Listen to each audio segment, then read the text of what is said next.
Welcome to Subramani. Please subscribe and please share. One question which many people ask me is, how does one invest in a business which has got uncertain cash flows, which means a startup, right? If somebody comes to me and says, evaluate this startup, it is very difficult to evaluate a startup compared to, say, an HDFC. Let us compare HDFC to a startup. HDFC, I mean HDFC Limited. The amount of money that HDFC earns, or HDFC Bank earns, or even HDFC Securities earns is much easier, because certain number of users will continue to use their services. Yes, some will leave, some will not leave. In case of HDFC Limited, the amount of investments that it has made in HDFC Life and HDFC Mutual Fund, HDFC Bank and Bandhan Bank, and now even Yes Bank, will all do well. They will give their returns. So as a holding company, you will get all that money. People will borrow and people will return.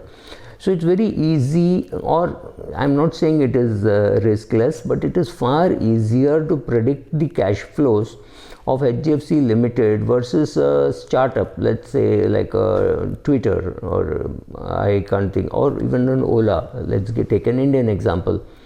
What Ola earned this year would not be really comparable to what Ola will earn next year or a year after that. It is almost impossible to design a cash flow and say this is what they will earn. And when there is a epidemic like COVID, then what happens to the earnings of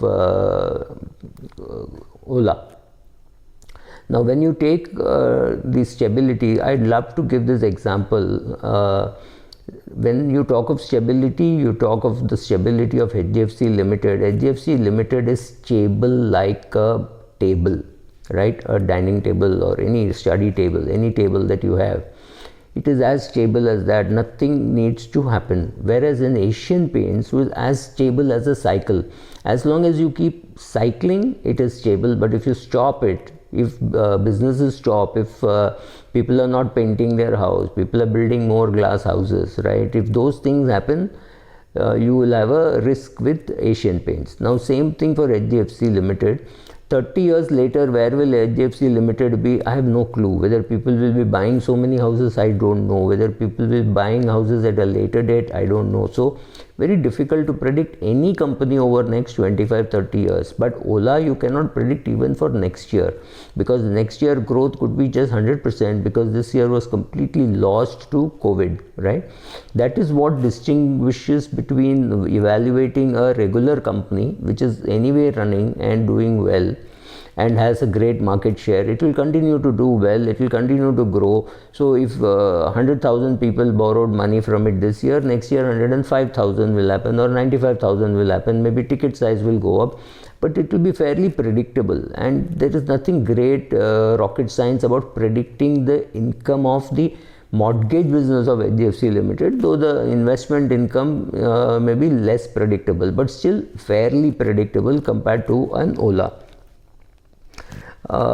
Similarly, due to the higher probability of getting the estimate wrong, I would want a greater premium. Let us assume for a minute that an RBI bond gives me 7%. And since I can predict very well and almost to the T in HDFC Limited or an Ultratech Cement, I would expect a 9% return, because I'm fairly confident that my prediction about the earnings and the selling price after 5 years or 7 years, I can reasonably estimate. So therefore, I expect only a 2% premium.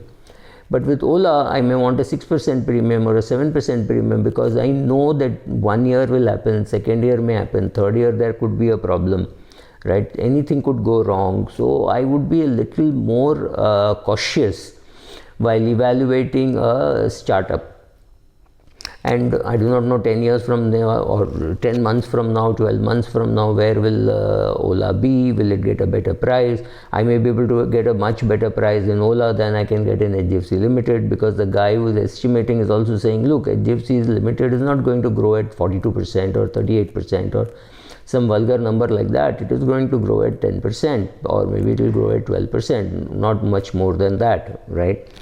In case of say a biotechnology startup or typically like an Ola, the whole valuation is going to be based on a little speculation and little optimism about the future. You have to believe that a lot more people will upgrade themselves. Instead of traveling by public transport, they will use an Ola, or they will use biotechnology, will find a product which is compulsory or almost necessary for you to use. It improves your immunity, it improves your health, or something like that happens. But the probability that we will get all our guesses right is very highly optimistic and never happens that way. Therefore, we ask for a greater discount from a startup than we could ever ask from HDFC Limited. HDFC Limited price is discovered by so many people dealing with it. Ola price is discovered by a few people sitting in a room, right? That's how you have to believe that you're speculating about the future, but you're still optimistic about the future, and therefore you're buying Ola share today, right? You will need tremendous amount of luck. Investing in uncertain assets, including any business like Ola, it does involve some very difficult speculation, but you will still do it, because if you didn't do it, you will never be able to invest in a startup.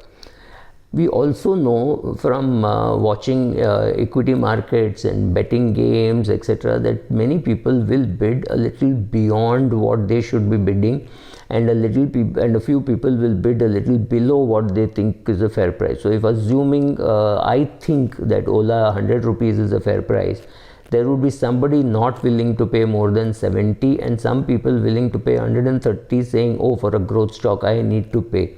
Ultimately, the price is determined in that room also by the optimists who are willing to pay 130 and the pessimists who are willing to pay 70, and therefore the price has been bid at 100 and the price at which the investment will happen is 100, right?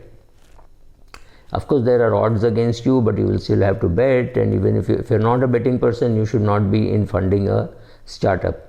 Assets with predictable cash flows like HDFC are far more easy to predict, and you know how much will be the dividend, whereas with an Ola, you will be no dividend, so there will be nothing which is mitigating or reducing your cost. If I buy a 100 rupee HDFC share and I get 7 rupees as dividend, technically every year I can keep on reducing and saying, oh, my payback is over in 4 years, so my payback is over in 15 years or 14 years. But when you see the PE at 30, it means it takes 30 years to recover your price just by earning, not by dividend, right? So a fixed one like a HDFC Limited, which is more easy to predict, or something like a Ola or let's say Ola has never shown profit to the shareholders. It has not established a consistent model. It keeps changing the remuneration to its drivers. Thus, it would be very difficult to say what will be Ola's earnings 30 years from now, whereas 30 years from now, HDFC Limited may not exist. People may be willing to buy a house based on their credit card limits, which may have gone up, or real estate prices have gone down, or people would be staying more on rent, so lesser amount of housing could get constructed. For a country like India, where a lot of houses are kept locked, where people say, no, I just need to keep it locked, I will not give it on rent, those kind of houses might vanish. There might be an Ola Uber of real estate which is willing to use your house for a few days, right? Homestays might happen. Any of those things could happen, which would reduce the amount of construction, amount of loans required. So that could hurt the main core business of HDFC Limited, but HDFC may have by then grown to become a very big holding company, holding in very many mortgage companies, banks, etc. So you never know how the companies will behave in 30 years, right? So to that extent, you are speculating anyway about the future. Speculation is always, of course, about the future, but you are taking a little more risk in a startup. Therefore, you ask for a higher discount. You're taking less risk in a company like HDFC or Asian Paints, so you ask for a lesser discount. Thank you.